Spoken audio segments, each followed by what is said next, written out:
Good afternoon, everyone.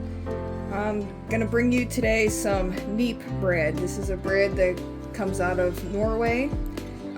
There's many variations of this bread, but this is just one that we're going to try. I have not made this one before, but I have made another, so we'll get started here. First thing we're going to do is we scalded our milk by heating it until it's bubbling around the edges. So you want to get that to about 180 degrees. I had already done that, and we're going to go ahead and add the milk to the bowl. Okay. We're going to add 1 cup of cold water. I already have that measured out here.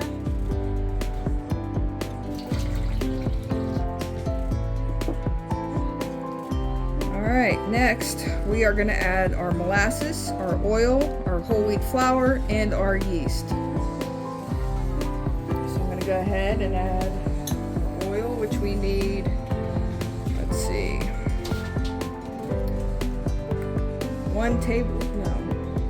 3 tablespoons of oil.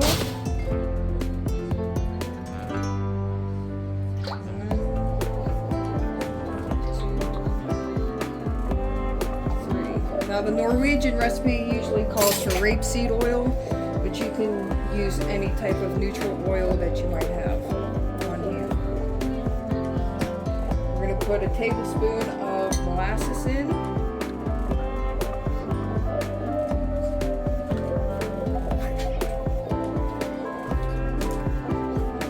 1 tablespoon.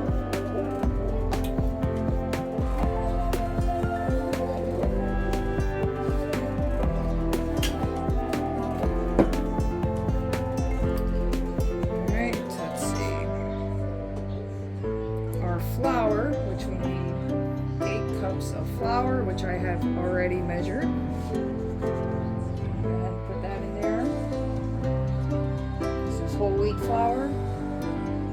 And you'll see if you look up this bread, there's several recipes, variations. You can use, the one I have made before, you use whole wheat flour and rye flour. There's some with oats in them. So just play around with different ones and see which one you like.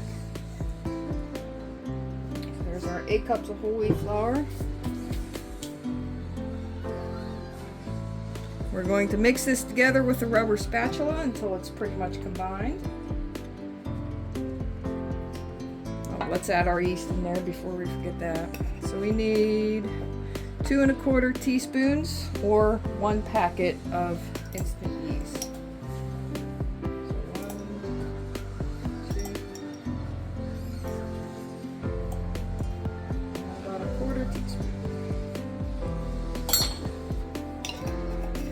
Now we're going to go ahead and mix that together.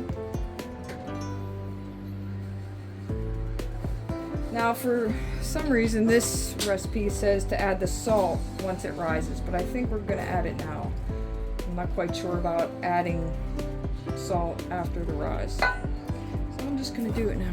Oh, let's see. So we have 2 teaspoons of salt.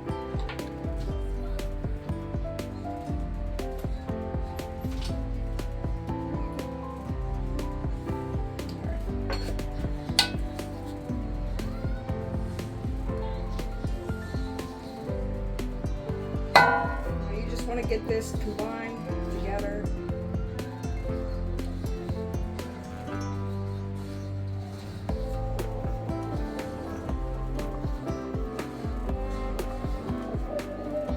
You don't want any dry flour in your bowl at the bottom.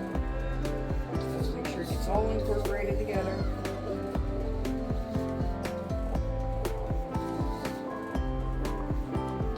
Should come together pretty well.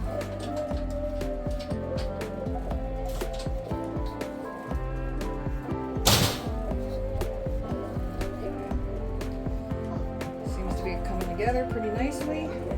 All the flour seems to be incorporated. Nice. Alright, so now we're just going to cover this and we're going to let it sit for 1 hour.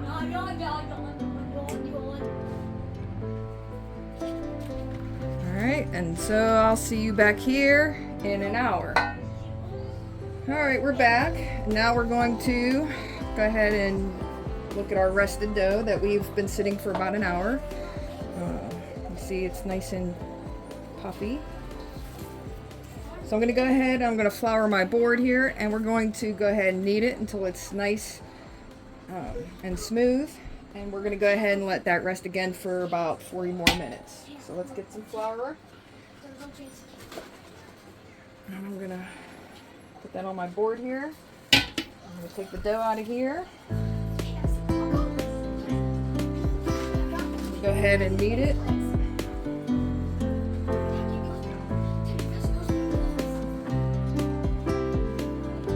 want to flip and push and flip and push.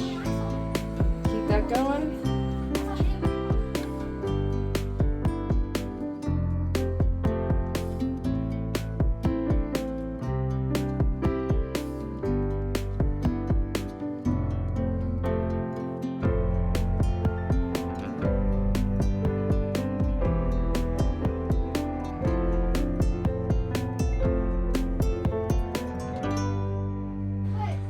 Alright, so we have I actually let this rest about 45-50 minutes.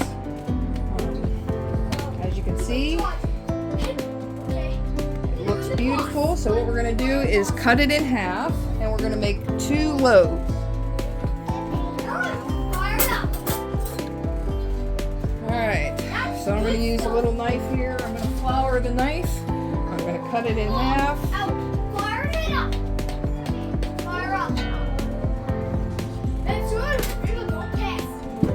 Put some flour on my board here.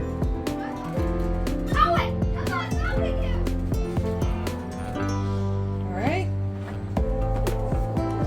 I'm going to flatten out my half a little bit, like into about a rectangle. Flip it over here. Flour. Alright, so I'm just going to use my hands and flatten it out some into a halfway decent rectangle.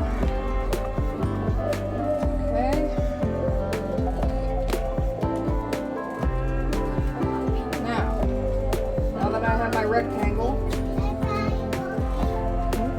I'm going to start to roll it. I'm going to roll a little bit. And I'm going to flip my edges in a little bit. I'm going to keep on rolling. I'm going to flip my edges over and roll some more. Okay.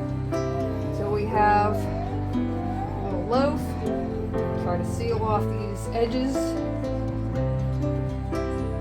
Alright, now I got my bread pan and I have that greased as well. Stick that in the bread pan, just like so. Get my other loaf here. More flour down. Okay.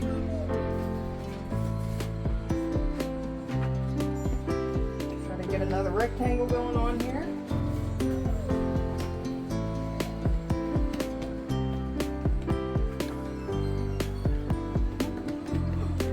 Have to be perfect. What's nice about home cooking is it doesn't have to be perfect, it just has to taste good. But I think sometimes homemade things in the home gives more of a rustic look, and just, I don't know, I think it looks better sometimes than the pristine cut looks of store-bought or bakery looks. Alright, again, I'm going to do a little roll, I'm going to do a little flip here, a little flip here, we're going to roll this up into a nice little loaf. This one's actually a little prettier than the other one, but that's alright. Either one will be just as good. Alright, I've got my greased pan here, and I'm going to stick that right in there. Shape it up a little bit. Now, I'm going to go ahead and let them rest right here. We want it to rise probably up to the top of this lip here, and then we will get into the oven at 400 degrees, and I will see you back when we're ready. Alright, so I think our dough has risen to the top edge of our loaf pans. It probably could go a little bit longer, but we're going to go ahead and get them into a 400-degree oven now, and I will show you the results.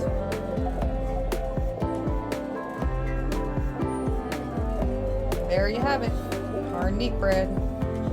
Enjoy!